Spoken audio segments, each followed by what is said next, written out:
एक छोटे से गांव में राहुल नाम का एक लड़का रहता था। वो बहुत मेहनती था, लेकिन उसकी किस्मत साथ नहीं दे रही थी। उसने गांव के पास में ही उसका एक बड़ा प्रोजेक्ट पे काम चल रहा था। वह गांव में कुआं खोदना चाहता था, गांव वालों को पानी की कमी ना हो। राहुल ने पहले उसे लगा कि यहाँ पे पानी नहीं होगा, पर पानी हो गया। गांव वाले उसे ताने मारते थे लेकिन वो सफलता नहीं उसको मिली। वो चाहता था मेरी किस्मत ही खराब है। आत्मविश्वास पूरा हो चुका था। उसने हार मान ली थी और सोचा कि अब वह ज़िंदगी में कभी कोई नई कोशिश नहीं करेगा। एक दिन राहुल दुखी होकर गांव के पास जंगल में बड़े बड़े पेड़ों के नीचे जाकर बैठ गया। वहीं एक बूढ़े ज्ञानी बाबा से मुलाकात हुई।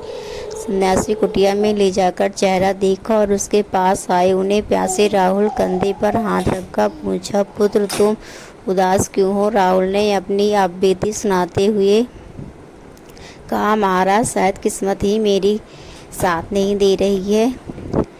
तो अब उसने बूढ़े ने मुस्कुराते हुए सन्यास ने कहा, राहुल को अपने एक छोटा सा बांस का पौधा लगा हुआ है।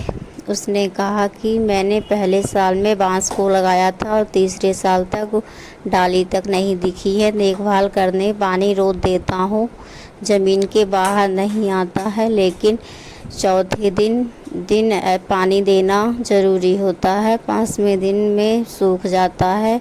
उसने ज़मीन के भीतर ही अपनी इतनी जड़ें मजबूत कर ली कि महल जैसे हफ्तों के भीतर वह पौधा 50 फीट ऊंचा हो गया। सन्यास राहुल की आंखें देखते हुए समझ गया, इन 4 सालों तक वो बांस की जड़ें अंदर ही अंदर अपनी जड़ें मजबूत कर रहा था। मजबूत ना होने के कारण भी उसने तूफान उसे उखाड़ फेंकता।